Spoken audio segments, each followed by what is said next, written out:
I stood at the altar for 3 hours. My fiancé was a no-show. The guests started whispering, their pity turning to mockery. They were saying I'd been left. I was shattered. Suddenly, my mother-in-law, Eleanor, a notoriously strict woman, stood up, took the microphone, and said something no one expected. "Silence, all of you. My son is not coming today. And it's not because he doesn't want to. It's because I had him locked away." Why would a mother do that on her own son's wedding day? The reason made me cry, but not from sadness, from gratitude. The clock in the steeple struck 3. 3 hours. I had been standing at the altar for 3 hours, my feet swollen inside my heels, the bouquet of white roses trembling in my hands, the silence in street. Jude's chapel was no longer respectful. It was a heavy, quiet, thick with pity and venom. Father Michael gave me a tired look and wiped the sweat from his brow with a handkerchief.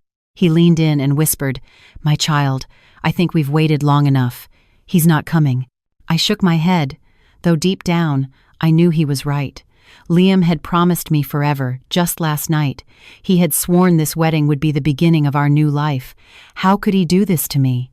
Suddenly, a cruel murmur broke the stillness. In the front pews, one of Liam's distant aunts leaned toward her neighbor and said, loud enough for me to hear, "I told them all. That boy is too much for a simple orphan girl like her. He must have had second thoughts and run off with a woman of his own class." The guests' stifled laughter felt like knives in my back. I couldn't breathe. Humiliation burned my face. I wanted to run. I wanted to disappear. I wanted the stone floor to open up and swallow me whole. My legs gave out, and I nearly collapsed. Bang! A sharp, powerful sound echoed from the main entrance, silencing the laughter instantly. Every head turned toward the massive oak doors. There, silhouetted against the afternoon light, stood Mrs. Eleanor Vance. She wasn't dressed in finery for her only son's wedding. She wore severe black from head to toe, as if attending a funeral. Her face was an emotionless mask of iron. She advanced down the center aisle. Tap, tap, tap. The sound of her silver-tipped cane striking the stone tiles set a terrifying rhythm. No one dared to breathe. I stood frozen, expecting the worst. I had always thought Eleanor hated me for being poor. I was sure she had come to mock me, to say, "I told you so," in front of the whole town. Eleanor ascended the altar steps. She didn't look at me. She walked right past me and stood before the priest's microphone. She snatched it from its stand with a force that made the speakers screech. "Silence, all of you." Her voice boomed through the church, making the attendees tremble. "The show is over. There's nothing more to see here." A man in a tailored suit, a family business partner, stood up, indignant. "Eleanor, this is disrespectful. We've been waiting for Liam for hours. Where is your son? Did he run off?" Eleanor fixed her dark eyes on the man and replied with a coldness that froze everyone's blood. "My son did not run off. Liam is not coming today or tomorrow, and it's not because he doesn't want to be here. It's because I, myself, ordered him to be locked away this morning." A collective gasp swept through the pews. I dropped the bouquet, which fell to the floor with a dull thud. His own mother, locking up the groom on his wedding day? Why? I cried out, breaking my own silence, tears streaming down my cheeks. "He's your son. This is the most important day of his life." Eleanor turned slowly toward me. For the first time in 2 years, her gaze held no contempt. There was something else, something that looked like pain. She came closer, ignoring the hundreds of curious eyes watching us, and spoke just loud enough for everyone to hear the truth. "Because if Liam had walked through that door today, your life would have been over, Ava." "I don't understand," I stammered. "Liam is not the man you think he is," Eleanor said, each word a blow. "He's not a successful entrepreneur. He's a gambling addict. He's sick. He owes millions to very dangerous people." The world began to spin. "That's a lie," I whispered. "It's the truth," she cried, pulling a crumpled paper from her purse and holding it up. "Here is the proof. He was going to marry you today, not for love, but to use your signature. He was going to put the house you inherited from your parents up as collateral to pay his gambling debts. The moment you signed that marriage certificate, you would have been homeless and saddled with an unpayable debt." The guests gasped. I brought my hands to my mouth. My parents' house was the only thing I had in the world. Liam knew that. He had promised we would live there, raise a family. It was all a lie. A scam. Eleanor lowered her voice, and for a second, her iron mask cracked. I would rather be a cruel mother and force my son into a rehabilitation center than allow him to ruin an innocent woman's life. I have saved your future, child. Even if you hate me now, I have saved you. My knees gave way. I didn't faint, because Eleanor, with a speed surprising for her age, caught my arm. Her grip was firm. "Don't you dare cry in front of them," she whispered fiercely in my ear. "Lift your head. You haven't lost a husband. You've shed a burden. Now, let's get out of here." "Where?" I asked, dazed, as Father Michael stared at us, dumbfounded. "To my ranch," Eleanor commanded, striking the floor again with her cane. "My son's creditors believe the wedding happened. They will come looking for you at your house tonight, thinking you're his wife. If you want to live, you will come with me." Without waiting for my answer, she dragged me down the aisle. We passed the guests who had mocked me moments before. Now they lowered their heads in shame. We walked out of the church into the blinding afternoon sun. I didn't know what awaited me at Oak Creek Ranch, or what secrets that woman in black was hiding. But at that moment, getting into her vintage Lincoln, I knew that my life as a simple, love-struck bride had died at that altar. The engine of the old car roared to life, carrying us away from the church and the prying eyes of the town. I sat in the back, my fists clenched on the fabric of my wedding dress, which now felt like a white shroud. Beside me, Eleanor stared straight ahead at the road, her back ramrod straight, her hands resting on her cane. The silence inside the car was suffocating, broken only by my ragged breaths.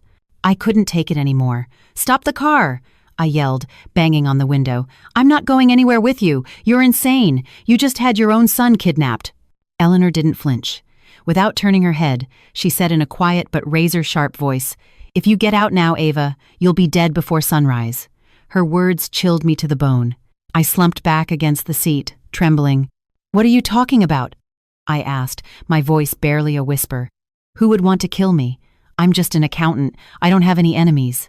Eleanor sighed, a long, weary sound that betrayed the weight on her shoulders. She turned slowly to look at me. "You don't, but my son does. Liam owes a fortune to a man named Marcus Thorne. He's a ruthless loan shark who controls the city's criminal underbelly. Liam promised to pay him today, right after the wedding." "With what money?" I asked, already dreading the answer. "With yours," she said bluntly.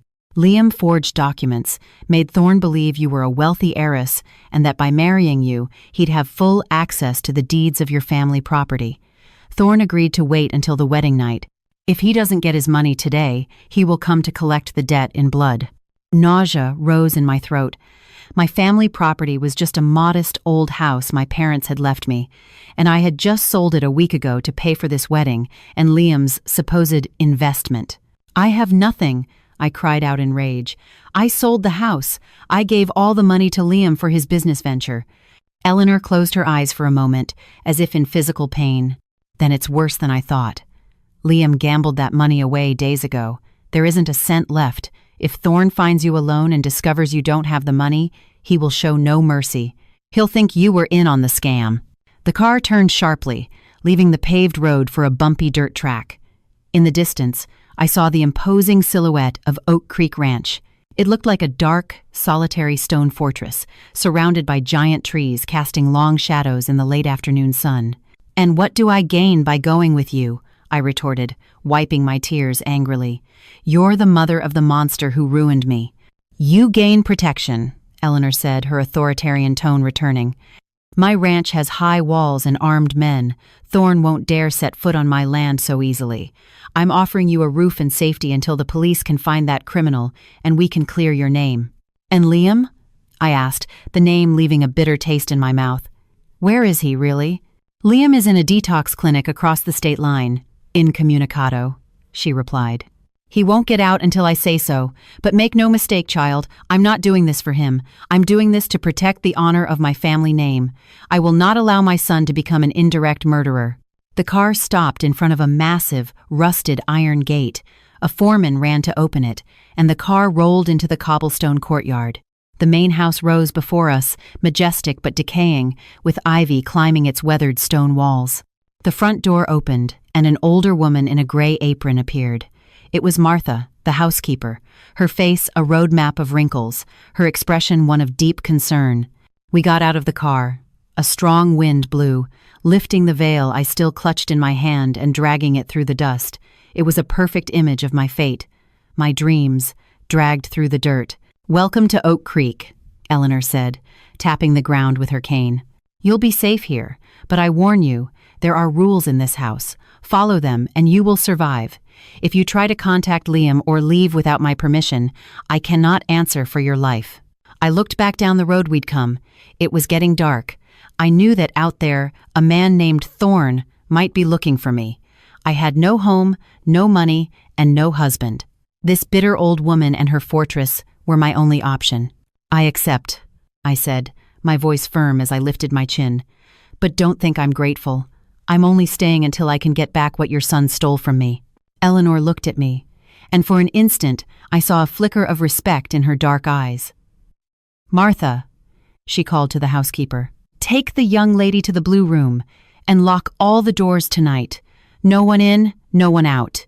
I entered the house, and the heavy sound of the gate closing behind me sounded like a prison sentence. I didn't know that by crossing that threshold, I was stepping into a danger far greater than the one I had left behind. Martha, the housekeeper, opened the door to the blue room with an iron key that looked like it weighed a ton. The room smelled of dried lavender and disuse, as if no one had entered it in years. "You'll sleep here," the woman said in a dry voice, not meeting my eyes. "There are clothes in the closet from when Mrs. Vance was young. Take off that wedding dress immediately. It's bad luck to wear a wedding dress in a house where there was no celebration." I hugged myself, the room's chill seeping into my bones. "Why do you look at me like that, Martha?" I asked, sensing the contempt in her tired eyes. "I haven't done anything. I'm the victim here." The old woman let out a bitter laugh and turned away. "There are no victims here, child.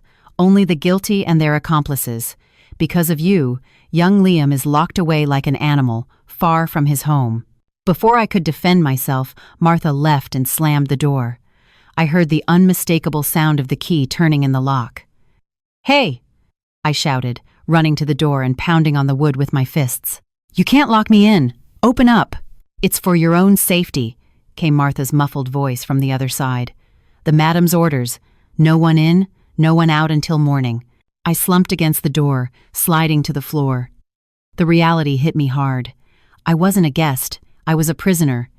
I tore the veil from my head and threw it away. With trembling hands, I took off the white dress that had cost me so much and put on a coarse linen nightgown I found in the closet. Hours passed. Darkness filled the room. I couldn't sleep. Every creak of the old house made my heart jump. Suddenly, a sharp sound broke the night silence.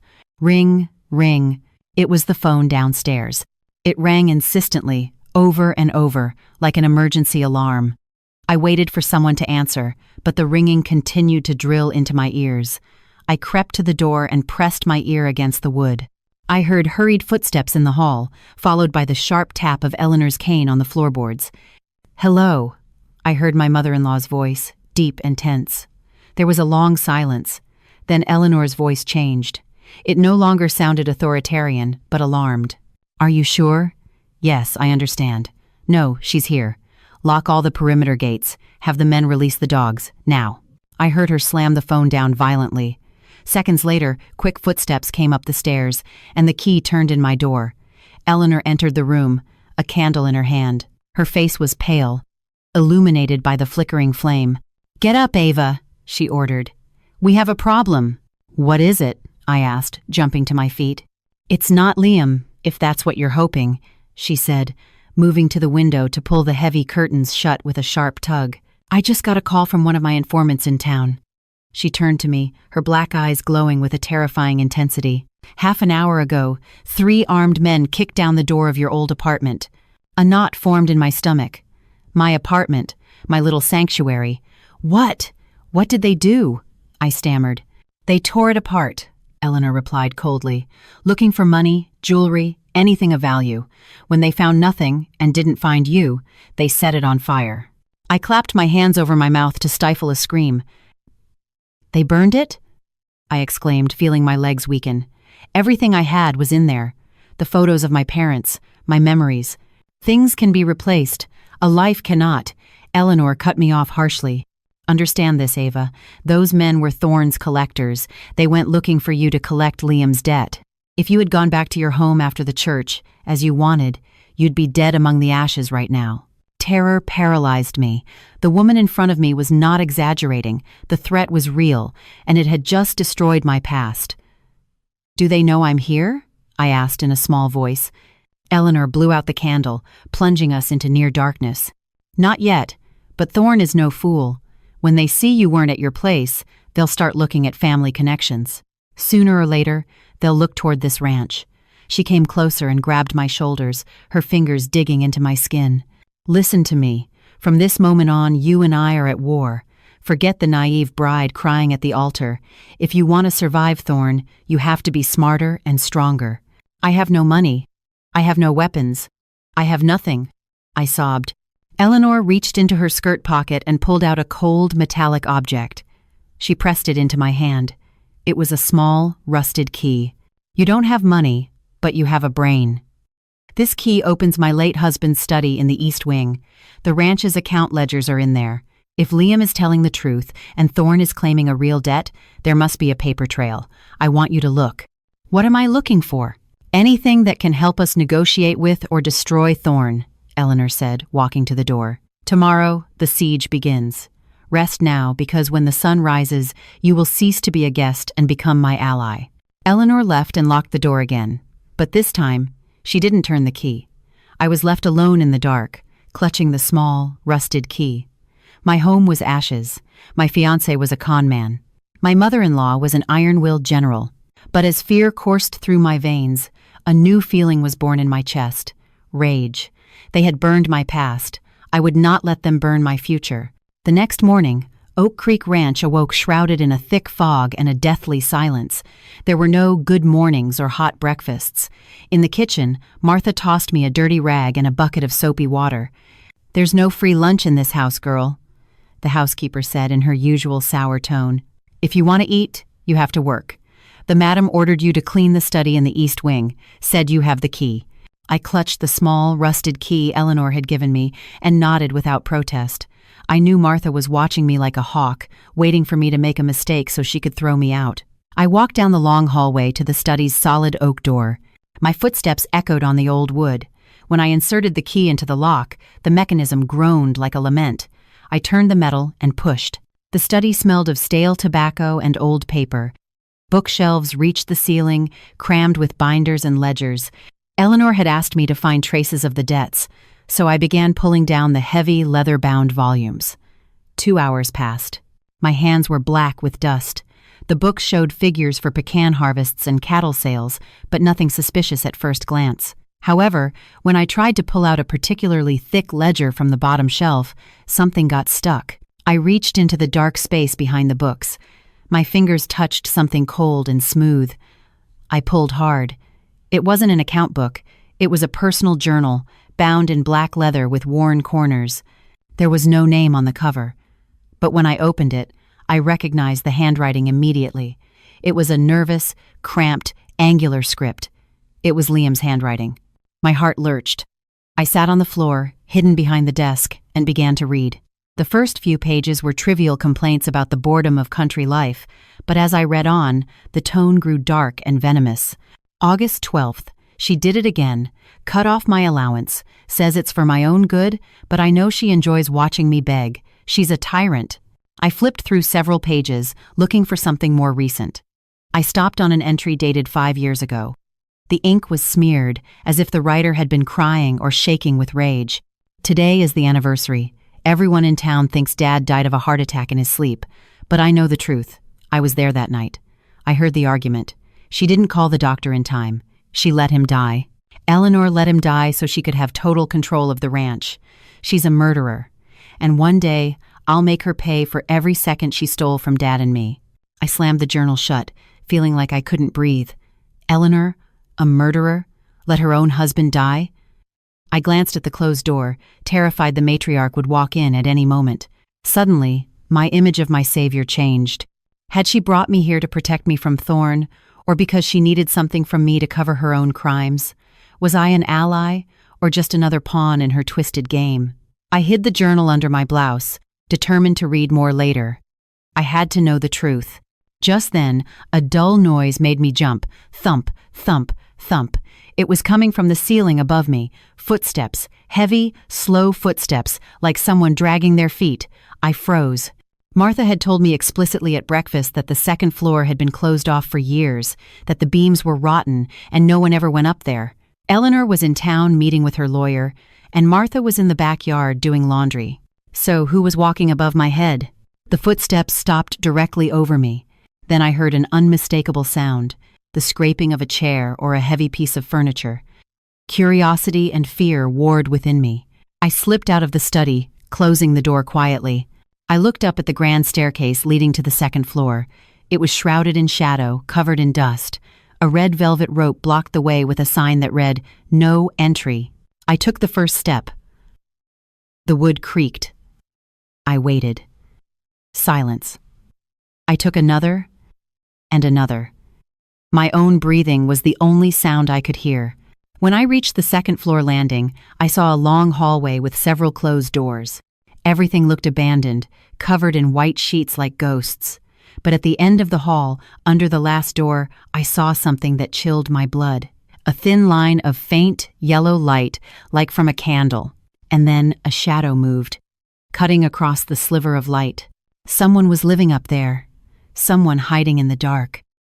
I crept forward, hugging the wall. I was just a few feet from the door when a cold, bony hand grabbed my ankle from behind. I screamed and spun around. It was Martha. She was crouched on the stairs, her eyes wide, a finger pressed to her lips. "Get down here now," she whispered with terrifying intensity. "If the madam finds out you came up here, you won't live to tell the tale." "There's someone in there, Martha," I said, trembling, pointing to the door with the light. I heard footsteps. I saw the light. The housekeeper looked at me with a mixture of fear and warning. She grabbed my arm and dragged me down the stairs with surprising strength. "You saw nothing, girl," she hissed, pushing me toward the kitchen. "In this house, the walls have ears and the shadows have teeth. If you value your life, you'll forget that door and forget what you think you heard. Because there are secrets at Oak Creek that are better left buried." She let me go and went back to her chores as if nothing had happened. But I knew what I had seen. Eleanor was lying. Liam hated her for a reason. And upstairs, in the forbidden room, someone was breathing in secret. The trap was closing in around me. A gut-wrenching scream tore through the dawn.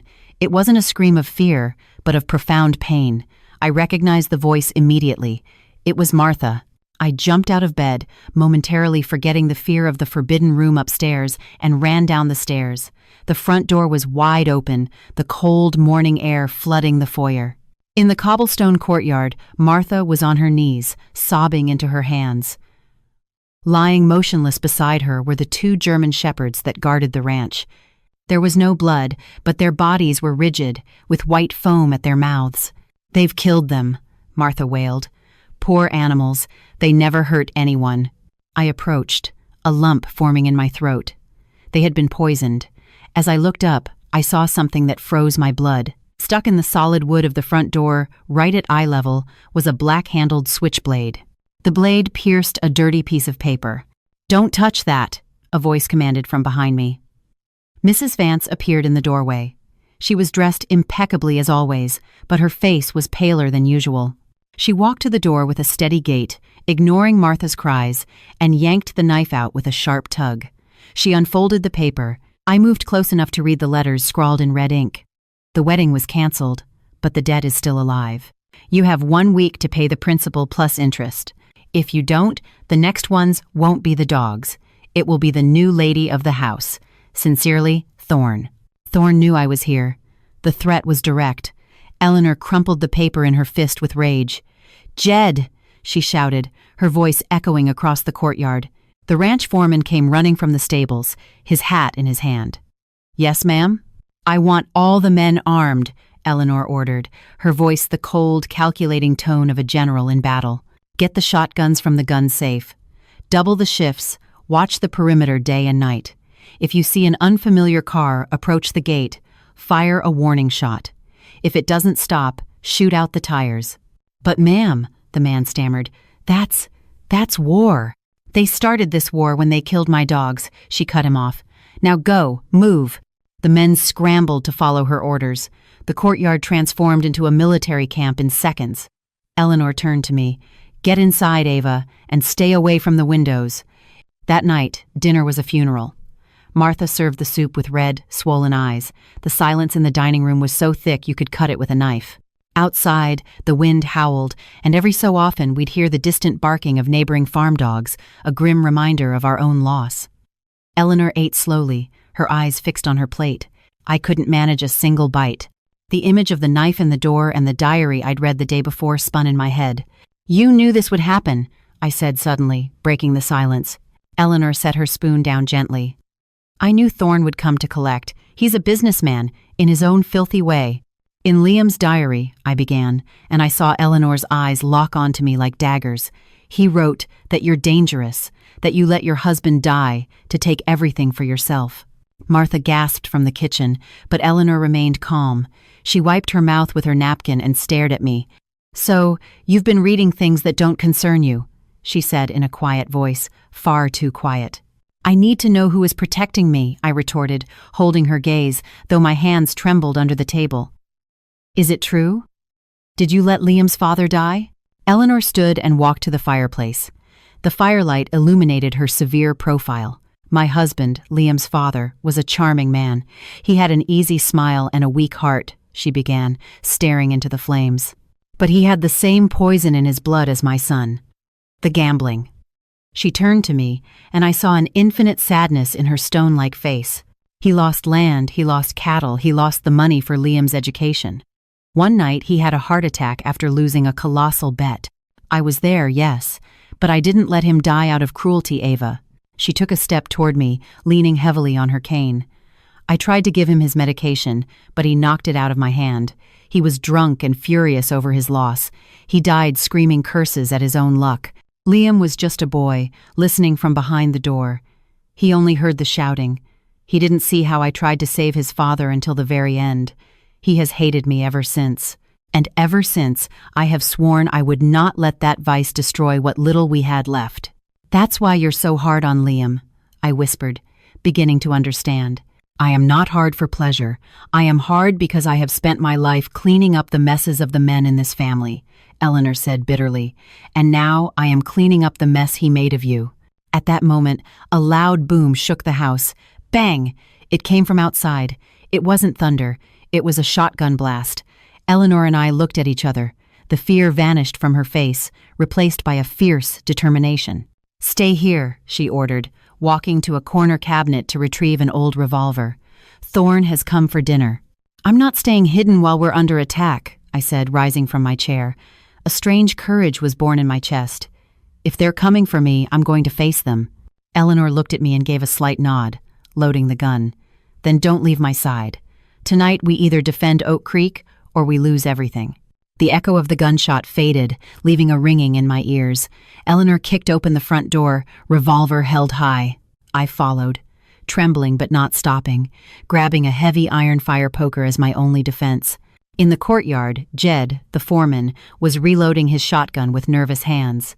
There was no one else, just dust settling on the driveway. "What happened?" Eleanor demanded, lowering her gun but not its safety. "A black SUV, ma'am," Jed said, his voice shaky. "They were cutting the chain on the gate. I fired in the air to scare them. They sped off toward town, but they yelled they'd be back with more men before sunrise." Eleanor nodded, her face hardened with tension. "You did well. Double the guard. No one sleeps tonight." We went back inside, and Eleanor bolted the door with 3 locks.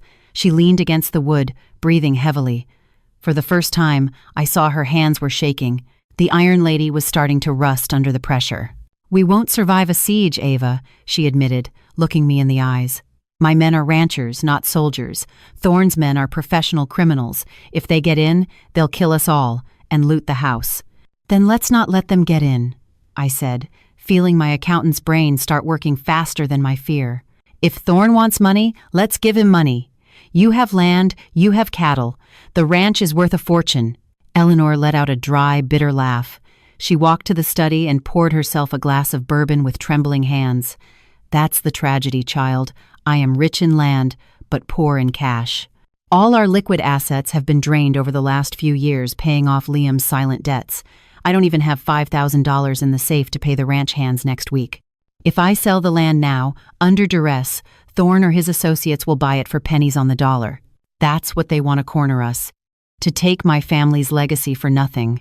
I walked over to her and gently but firmly took the glass from her hand. You said Liam was stealing from you, but something doesn't add up. Liam is a gambler, yes, but he's disorganized, chaotic. To ruin a ranch like this takes consistency. It takes systematic embezzlement. Eleanor looked at me, her brow furrowed. What are you suggesting? Annie for. What are you suggesting? I'm an accountant, Eleanor. I've audited bankrupt companies that looked solid on the surface. Let me see the ledgers, the real ones, not the ones Liam left in his room, but the ones your administrator handles. Eleanor hesitated for a second, sizing me up. Then she pulled a heavy keychain from her pocket and unlocked a secret drawer in her desk. She took out 3 thick, blue-covered ledgers. Our administrator, Mr. Davies, brings me these books every month. He's worked for my family for 20 years. He's completely trustworthy. When it comes to money, no one is completely trustworthy, I replied, opening the first book on the table. We spent the next 4 hours immersed in numbers. The candle burned down, dripping wax onto the wood. My eyes burned, but I couldn't stop. Eleanor watched in silence, waiting for my verdict. Suddenly, my finger stopped on one line, then another, and another. Here it is, I whispered. What did you find? Eleanor asked, leaning over my shoulder. Look at this. Every month on the 15th, there's a cash outflow under machinery maintenance and fertilizer. They're fixed amounts, $10,000 and $15,000. The machinery is old, it breaks down a lot, she justified. No, Eleanor. Look at the attached invoices. They're from a company called Northern Agricultural Services. But if you check last year's ledger, that company didn't exist. And if you look here, at the actual workshop expenses, the repairs are paid separately to the mechanic in town. I looked up to meet her eyes. You're paying twice. Someone has been siphoning money from this ranch every single month for 3 years, disguising it as operating expenses. This isn't Liam playing poker. This is a slow bleed. Someone in this house is stealing a fortune from you, right under your nose. Eleanor turned pale. She sank into her chair as if she'd been physically struck. Davies, she murmured, her voice choked. He handles the accounts, he makes the payments. He told me the drought had driven up the price of fertilizer. Does Davies have access to the bank accounts? I asked. He has power of attorney to make minor payments. I signed it when I fell ill last year. Then there's Thorne's money, I said with certainty. Davies isn't just robbing you. I bet he's the one who told Thorne the ranch was vulnerable. He created the cash flow crisis so you couldn't fight back. Eleanor's face shifted from shock to fury in an instant. She stood up, regaining the imposing stature that had terrified me in the church. That bastard is due here first thing in the morning with the weekly report. If we confront him without solid proof, he'll run, I warned. And if he runs, he'll take whatever money is left. We need him to confess. We need to know where he's hiding what he stole. What do you propose? Eleanor asked. She was no longer speaking to me like an unwanted daughter-in-law, but as a partner. I smiled. A cold smile I didn't know I was capable of. We're going to set a trap. We'll make him believe we've found something far more valuable than money. Something worth risking coming into this house at night for, even with Thorne's men lurking outside. Eleanor looked at me, and for the first time, a faint smile curved her severe lips. You have the same calculating look as my grandfather. All right, Ava, let's do it. Tomorrow, Davies will fall. Outside, the wind howled like a hungry wolf, but inside the study, fear had transformed into strategy. The alliance of women had just been born. The sun had barely risen when the administrator, Davies, entered the study.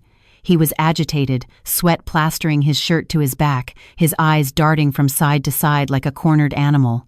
Mrs. Vance, he said without greeting, slapping the desk with his palm. Thorne's men have cut off the water supply. If we don't sign over the land today, they'll burn the barns. I have the buyer on the phone. He's offering cash, right now.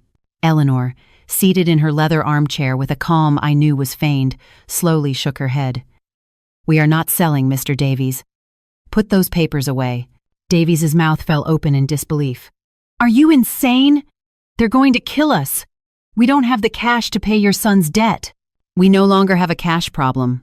I interjected, stepping out from the shadows of a bookshelf. In my hands, I held an old wooden box, secured with a rusted padlock. A miracle happened last night. Davies's eyes fixed on the box, greed instantly shown in his gaze. "What is that?" he asked, his voice dropping. Ava was cleaning the chimney and found a loose stone in the wall. Eleanor lied with astonishing naturalness. "It's my grandfather's emergency reserve, gold coins." I dropped the box on the desk. It landed with a heavy, metallic thud. Davies took a step forward, reaching out, but I placed my hand on the lid. "Don't touch it," I said firmly. "There's enough gold in here to pay Thorne 3 times over and save the ranch. But we have a problem. We can't go into town to exchange it with those thugs watching the gate." Davies ran his tongue over his dry lips. His mind was working at lightning speed. "I can get it out," he offered quickly, a helpful smile on his face that made my skin crawl. "My car is old. It won't attract attention.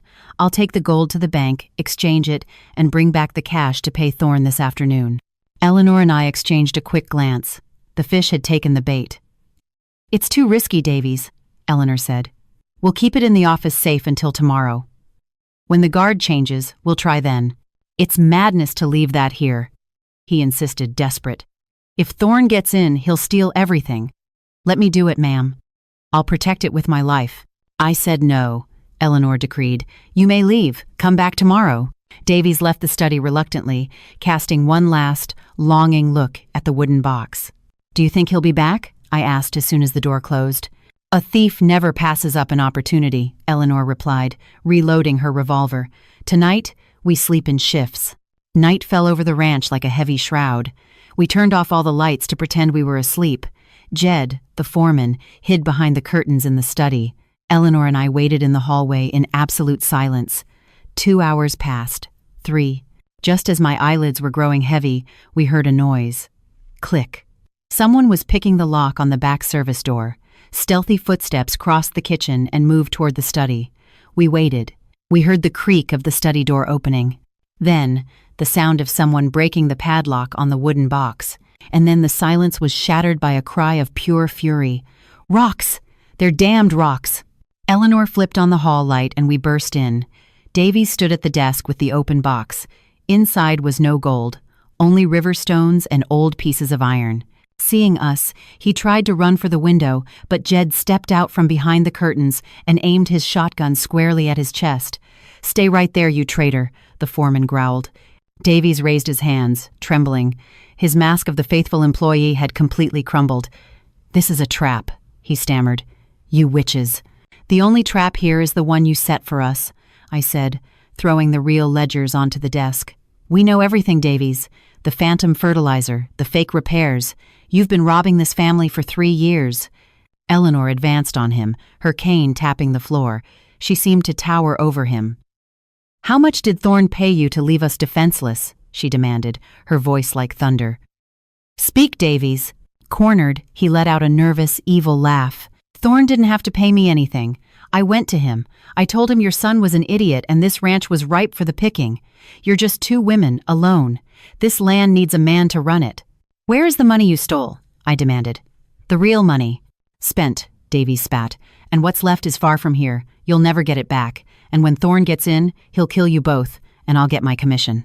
"Jed," Eleanor ordered coldly, "take him to the barn and tie him up securely. Tomorrow we hand him over to the police along with the ledgers." Jed grabbed Davies by the collar and dragged him toward the door.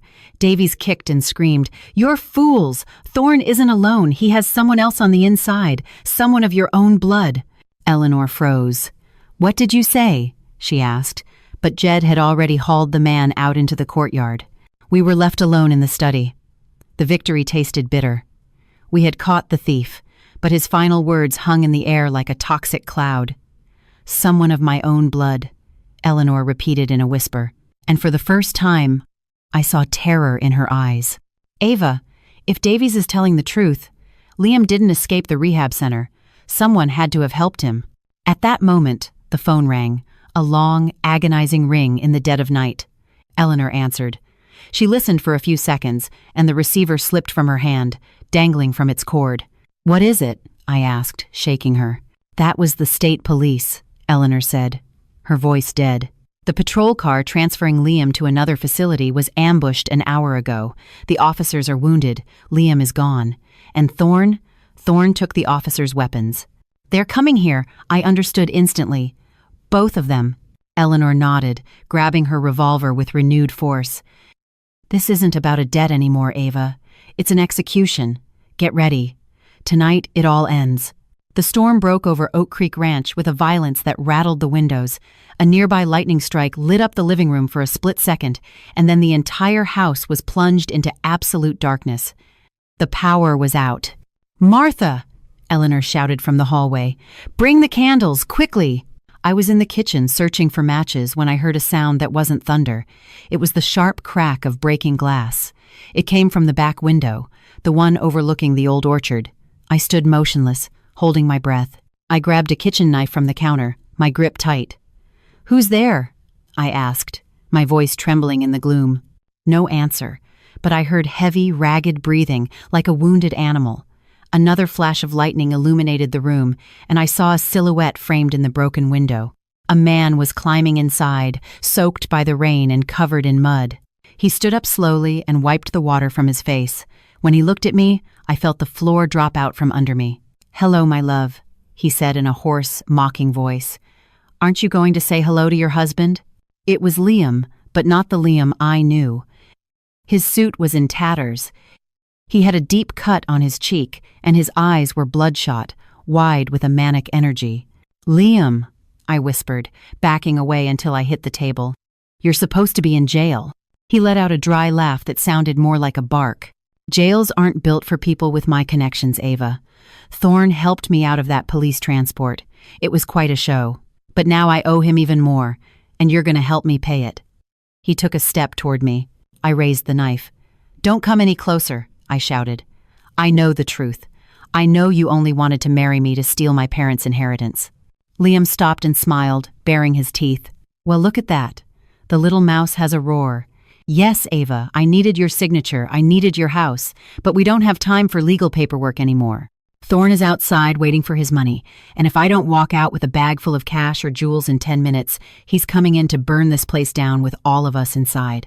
"There is no money," I said, trying to buy time. "Davies, the administrator, stole everything. Your mother is broke." Liam's face twisted from mockery to pure fury. He lunged at me with terrifying speed. I tried to stab him, but he grabbed my wrist and twisted it until the knife clattered to the floor. He pinned me against the refrigerator. "Don't lie to me," he screamed in my face, spittle flying. "That old witch always has a stash. Grandma's jewels, the silver bars. Tell me where the safe is." "Let me go!" I yelled, struggling to break free, but he was high on adrenaline and desperation. "Tell me where it is, or I swear I'll kill you right here," he roared, his hands tightening around my neck. "Let her go, Liam, now." Eleanor's voice echoed from the kitchen doorway, as firm and commanding as a thunderclap. Liam spun around, using me as a human shield, but he didn't let go. Eleanor stood there, lit only by the candle Martha held behind her. In her right hand, the old revolver was aimed directly at her son's chest. Her hand was steady. "Mother," Liam sneered, "always so dramatic. Are you going to shoot your only son? Your heir?" "You stopped being my son the day you tried to sell out this family to criminals," Eleanor replied coldly. "Let the girl go." "I need the money, Mother," Liam said, his arm tightening against my throat. I started to cough, gasping for air. "Thorn isn't playing games. If I don't pay him, he'll cut my fingers off one by one. Give me the combination to the safe in the study." "There is nothing in the safe," Eleanor said, taking a step forward. "Davies took what little there was. We're on our own." Liam shoved me violently to the side. I fell, hitting my shoulder hard. He used the distraction to lunge at his mother. "Liar!" he howled. Eleanor tried to fire, but Liam was faster. He slapped her hand, and the revolver went flying, skittering across the floor and disappearing under a cabinet. Liam grabbed his own mother by the shoulders and shook her violently. "You've always despised me," he screamed. "You let Dad die, and now you want to watch me die. Give it to me. Give me my inheritance." "Liam, stop!" Martha cried, dropping the candle. Darkness swallowed us again, broken only by flashes of lightning. I heard the sound of a body falling and Eleanor's cry of pain. I crawled across the floor in the dark, searching for the revolver, the knife, anything. My fingers brushed against the cold metal of the gun. I grabbed it with both hands. "Freeze!" I yelled, aiming toward the sounds of the struggle. A flash of lightning illuminated the scene. Liam had Eleanor on the floor, his hands around her neck. Seeing me with the gun, he stopped and raised his hands, panting. "Ava," he said, his tone shifting to one of pathetic pleading. "You won't do it. You love me. We were going to get married. It's me, you're Liam. I'm sick. I need help. Put the gun down." For a second, I saw the man I had fallen in love with. I saw his sad eyes. My finger hesitated on the trigger. That second of doubt was my mistake. The kitchen door was kicked open with a brutal crack, shattering the hinges. 3 armed men in black ski masks burst in with powerful flashlights that blinded us. Behind them, a tall, heavy-set figure walked in calmly, clapping slowly. "Bravo, bravo," a deep, gravelly voice said. What a touching family reunion. It was Thorn. Liam scrambled to his feet and ran to him. "Thorn! They're here! They have the jewels hidden! Make them talk!" Thorn looked at Liam with disgust, then at me, still on the floor with the gun trembling in my hands. One of his men walked over and wrenched the revolver from my grasp with a sharp blow. "Time's up," Thorn said, pulling out a cigarette. "Nobody leaves here until I have my money, and if it doesn't show up, well, tonight there's going to be a massacre at Oak Creek." We were trapped. No weapons, no lights, and at the mercy of the wolves. Thorn dragged a wooden chair to the center of the kitchen and sat down with a terrifying calm. His 3 men, armed with automatic pistols, blocked the exits. The air smelled of dampness, sweat, and danger. "All right, family," Thorn said, lighting his cigarette with a gold lighter. "The show's over. I want the money, and I want it before I finish this cigarette." Liam, shaking like a leaf, approached his mother, who lay on the floor, propped up by Martha. "Tell him where it is, Mother," he screamed, his voice breaking with hysteria. "Stop being stubborn. Thorn doesn't mess around. Give him the combination to the study safe." Eleanor wiped a trickle of blood from her forehead with the back of her hand. She looked up at her son with a gaze full of infinite disappointment. "There is no money, Liam, I told you. Davies took it all. All that's left is debt and shame. And you are my greatest shame." Liam let out a cry of frustration and kicked a copper pot on the floor. The metallic clang made us all jump. "You're lying," he howled. "You always lie to control me. Do you want to see me dead?" Thorn sighed, bored. He made a lazy gesture to one of his goons. "Make the old woman talk." The man in black advanced on Eleanor.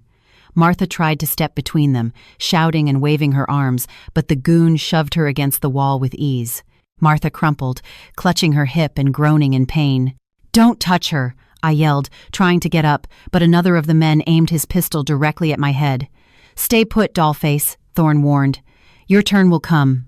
The first man grabbed Eleanor by the collar of her black dress and hauled her up as if she were a rag doll. Eleanor, despite her age, spat in his face. "Coward," she hissed. The man raised his hand to strike her, but Liam stepped in. For a second, I thought he was going to defend his mother. I thought there was some humanity left in him. I was wrong. Liam pushed the goon aside and grabbed Eleanor by the shoulders, shaking her violently. "Enough with the pride," he screamed inches from her face. "Sign the papers to hand over the ranch. If we give the land to Thorn, he'll let us go. Sign, or I swear I'll make you myself." Eleanor looked him in the eye with a deep sadness. "I would rather see this house burn than gift it to a criminal because of a traitorous son. You don't have my blood, Liam. You have poison in your veins." Blinded by rage, Liam shoved his mother with all his might. Eleanor lost her balance, tripped on the rug, and fell backward. Her head struck the stone corner of the fireplace with a sickening, wet crack. "No," I screamed. Eleanor lay motionless on the floor. A dark pool began to spread beneath her gray hair. The silence that followed was absolute. Even Thorn leaned forward, intrigued. Liam looked at his own hands, then at his still mother, and took a horrified step back, but made no move to help her. "That's it," Thorn said, dropping his cigarette and grinding it out. "She's no use to me alive anymore. Search the house. Tear down the walls if you have to. Find the money." The men began to move. Liam remained frozen, muttering nonsense. Something inside me snapped. The fear was gone, replaced by a cold, white rage. I looked around. To my right, on a side table, was a heavy, antique candelabra made of solid iron. No one was watching me. They all thought I was the weak daughter-in-law, the useless victim. I rose slowly. My fingers closed around the cold metal of the candelabra. Liam turned to me, crocodile tears in his eyes. "Ava, I didn't want to. She made me." I didn't let him finish.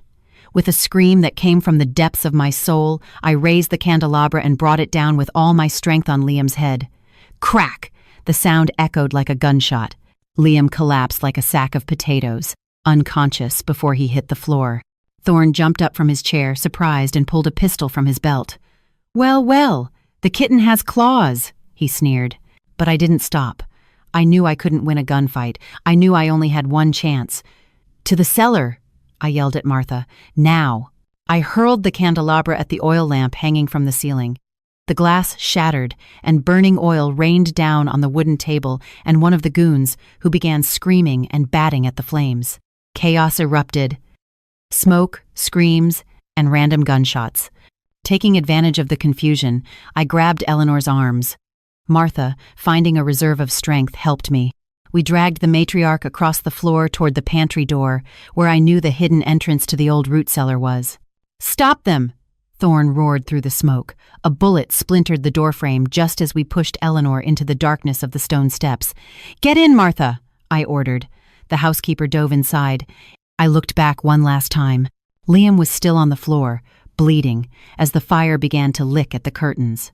I slammed the solid oak door and threw the iron bolt, just as a body slammed against it from the other side.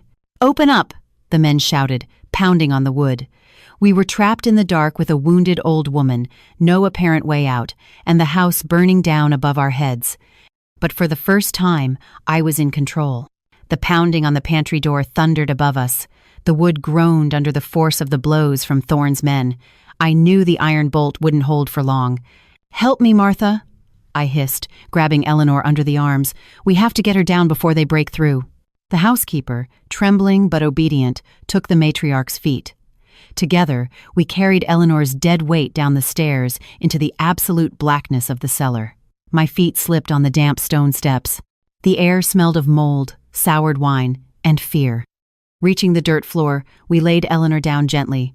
She moaned, putting a hand to her bloody head. Her eyes fluttered open, unfocused. Where are we?" she murmured, her voice thick. "We're in hell, but we're still alive," I answered, wiping cold sweat from my brow. "Martha, where's the tunnel entrance? You said you knew the way." Martha ran to the back of the cellar, feeling along the brick walls in desperation. "It's here, I swear, behind the old wine racks. My grandfather used it to hide liquor during Prohibition." Above, we heard a terrible crash, splintering wood, metal against stone. "They're in," Martha whispered, frozen with terror. "Get them!" I heard Thorn's voice roar from the kitchen, filtering down the stairwell. "I want the women alive. First one who touches them dies." Heavy footsteps began descending the stone stairs. We saw the beams of their flashlights dancing on the walls, closing in fast. "Move that rack now!" I yelled at Martha, rushing to help her. We pushed the heavy oak cabinet full of dusty bottles with all our might. My muscles screamed. The rack scraped across the floor, revealing a dark, narrow opening in the brick wall, a black mouth promising salvation. "Inside!" I ordered. We dragged Eleanor into the tunnel just as the goons' boots hit the cellar floor. "There they are!" one of them yelled. "They're going into the wall!" "Push the rack back!" I shouted at Martha. From inside the tunnel, we pulled on the cabinet to close the entrance. The rack slid back, blocking the men's view and plunging us into total, suffocating darkness. Seconds later, we felt the blows on the other side of the wood. Thorn's men were trying to move the cabinet, but from our position, we had managed to jam one of the wheels with a loose stone. "Open up, you damn rats!" one of them shouted, banging on the wood with the butt of his gun. I flicked the lighter I had in my pocket, the one I'd used on the lamp upstairs. The small flame illuminated the tunnel. It was a narrow passage with a low ceiling and rotting wooden beams that looked ready to collapse. Cobwebs hung like ancient wedding veils. Eleanor leaned against the wall, breathing hard. Blood trickled down her temple, staining her lace collar. "Liam," she whispered, her eyes filling with tears. "I left him up there, with the fire. Liam made his choice, I said harshly, though I felt sick to my stomach. He tried to kill you, Eleanor. Right now, our priority is getting out of here. The tunnel leads to the edge of the woods near the river, Martha said, catching her breath. But no one's been through it in decades. There could be cave-ins. It's that or die at Thorne's hands, I decreed. We started moving. The ground was uneven and littered with debris. Martha led the way. I helped Eleanor walk, supporting her weight while keeping the lighter's flame alive. We walked for what felt like hours, though it was likely only minutes. The air grew thicker, harder to breathe. Suddenly, Martha stopped dead. No, she moaned. It can't be. I brought the light forward. Ahead of us, the tunnel ended abruptly. An ancient cave-in of earth and enormous rocks completely blocked the path. There was no way out. We were trapped in a subterranean dead end. Eleanor sank to the ground, exhausted. "This is it," she said weakly. "We're going to be buried alive here, just like my grandfather always feared." I looked back into the darkness we'd come from. In the distance, I could hear rhythmic pounding and the sound of splintering wood. Thorne's men were destroying the cabinet. They would be in soon.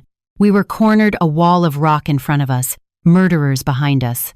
My accountant's mind went into overdrive, searching for a balance sheet, a solution, a way out of the red. I looked up at the tunnel ceiling. In this section, tree roots pushed through the packed earth. We were close to the surface. "We are not dying here," I said, feeling a strange calm. "Martha, you said this was a bootlegger's tunnel. There has to be ventilation." Martha nodded, pointing upward. "There's an air shaft a little ways back, but it's very narrow. Only a child could fit." I looked up and saw the shaft. It was a vertical brick chute, barely wide enough for a slender person. "I can fit," I said, kicking off my shoes. "I'm going up." "You're crazy," Eleanor exclaimed, grabbing my hand. "If you get out, they'll find you. The woods will be crawling with his men." "It's our only chance," I replied, squeezing her cold fingers. "If I stay here, we all die. If I get out, I can get help." "Help?" Eleanor laughed bitterly. "From who? The local sheriff is bought or dead. No one is coming for us." "Then I'll be the help myself," I said, looking her in the eye with the same determination she had shown in the church. "You taught me to be strong, Eleanor. Now let me save you." Without waiting for a reply, I wedged myself into the air shaft. Bracing my back and feet against the brick walls, I began to climb toward the surface, toward the night, toward the danger. I was leaving the safety of the earth to face the wolf alone in his own territory. My fingers were raw by the time I pushed aside the metal grate and pulled myself to the surface. The cold night air hit my face, clearing the dust from my lungs. I was in the backwoods, hidden among the bushes. A few hundred yards away, Oak Creek Ranch was burning. Flames shot from the living room windows, lighting up the night like a giant torch. I heard shouting from the house. It was Thorne's men. "Tear up the floorboards. They have to be down there." I had no time. In minutes, they would find Eleanor and Martha. I had to stop them. But I was alone, unarmed, against an armed crew. I had to use my best weapon, my mind. I crawled through the tall grass toward the front of the ranch. Thorne's black SUV was there, engine idling, driver's door open. The driver was gone, probably inside helping with the search. I ran, crouched low, and slid into the vehicle. It smelled of expensive leather and smoke. I frantically searched the glove compartment. Nothing. I looked on the passenger seat, and there it was. A satellite phone. I grabbed it with trembling hands. I knew calling the local sheriff was useless. I needed a higher authority. I dialed the emergency number for the state troopers, praying for a signal. "State police, what's your emergency?" "This is Ava from Oak Creek Ranch," I said, speaking quickly and clearly. "We are under attack. There are armed men, a fire, and hostages. The ringleader is Marcus Thorne. Send every available unit. It's a massacre." "Ma'am, stay calm. We're dispatching." I hung up. They were coming, but they would be too late. I needed to buy time. I needed Thorne to stop the attack now. I looked at the phone. It was time for the biggest gamble of my life. I dialed the ranch's landline, praying the line hadn't burned out. 1 ring, 2, 3. "Who the hell is this?" A voice barked on the other end. It was Thorne, answering his victim's phone like he owned the place. I took a deep breath, swallowed my fear, and changed my voice, making it lower, colder, more corporate. "Thorn," I said curtly, "I'm told you're making a mess of my future property." There was a silence on the other end. "Who is this?" he asked, his voice suspicious. "I represent the Northern Holdings Consortium," I lied, improvising. "We've been in negotiations with the bank to purchase that land for months, and now I hear some second-rate loan shark is burning down my investment." "I don't do business with ghosts," Thorn growled, but I could hear the doubt in his voice. "This land is mine. The old woman owes me." "The old woman owes you nothing worth what I'm offering," I cut in aggressively. "Listen to me. My employer is very interested in Oak Creek. We're offering double whatever you expect to get selling off pecans. Cash payment. Tomorrow morning." I heard Thorn's heavy breathing. Greed was his weakness, and I had just laid out a feast. "Double," he repeated. "Double. But I have one condition. I want the house intact, and the women alive. I need their legal signatures for a clean transfer. If you touch a hair on the old woman or the girl, the deal is off, and I will send my own people to hunt you down. And believe me, Thorn, my people don't use rusty pistols." The silence stretched. I could hear his goons in the background, still trying to break through the cellar floor. "Stop!" Thorn suddenly yelled, pulling the phone from his mouth. "Stop everything, no one fires." My heart was pounding so hard it hurt. It had worked. He'd taken the bait. "I'm listening," Thorn said, returning to the phone. "How do we make the exchange?" "Wait for me in the courtyard," I ordered. "I'm on my way, and you'd better have your dogs on a leash." I hung up. I slumped against the leather seat, shaking uncontrollably. I had bought them a few minutes. Thorn would halt the execution, waiting for his phantom payday. But the moment he saw me appear with empty hands, he would kill me without a second thought. I had to walk into the courtyard and face him. I had to be the bait to give the police time to arrive. I got out of the car and walked toward the firelight. My legs felt like lead, but I kept my head high. As I reached the center of the cobblestone courtyard, I saw Thorn emerge from the house. He was followed by his men, who were dragging Eleanor and Martha. They had gotten them out of the cellar. Thorn saw me. He squinted, searching for the cars of my supposed associates.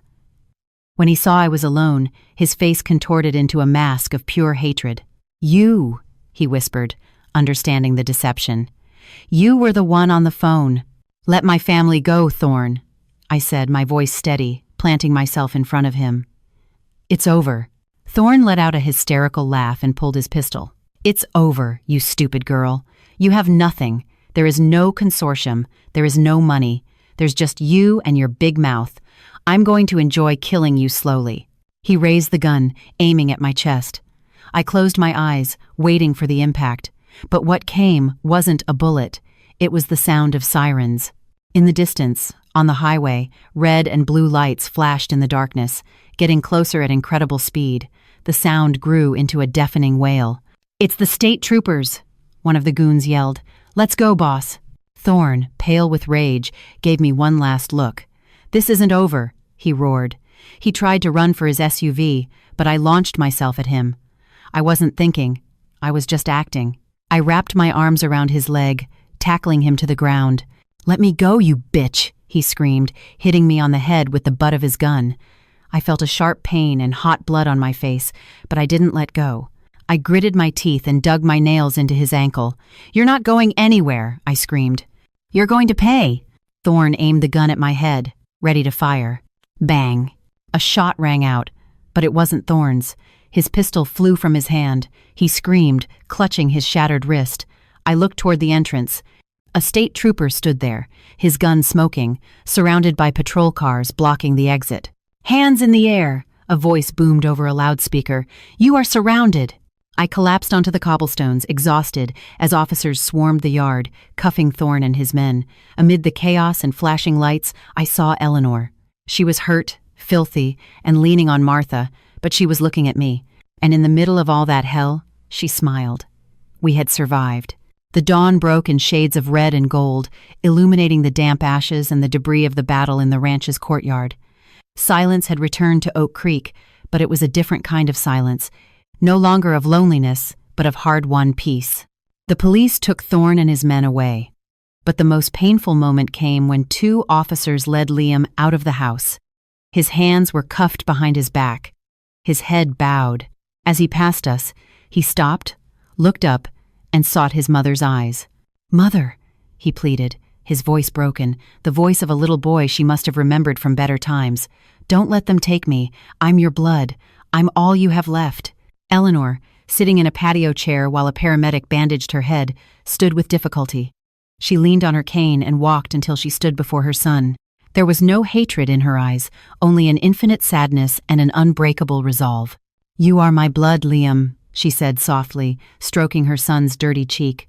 "But you stopped being my family a long time ago. Family doesn't steal. Family doesn't try to kill their own mother." "I did it for us," he cried desperately. "You did it for you," she corrected him. "And now you must pay for your mistakes. I gave you life, but I cannot give you my conscience. Goodbye, my son." Eleanor turned and didn't look back as the officers put Liam in the patrol car. We heard the engine fade into the distance, taking with it the ghosts that had haunted this house for years. Eleanor didn't cry, but I saw her shoulders slump, finally releasing an unbearable burden. Weeks passed. Spring came to the valley, blanketing the fields in green. I had finished reorganizing the ledgers. With Davies and Thorne gone and a new, honest management, the ranch was beginning to recover. My work was done. One sunny morning, I came downstairs with my suitcases. Martha was in the kitchen making coffee. When she saw me, she dried her hands on her apron and looked down, hiding a tear. I went out to the porch. Eleanor was there, looking out at her pecan groves. She turned when she heard my footsteps and saw the luggage.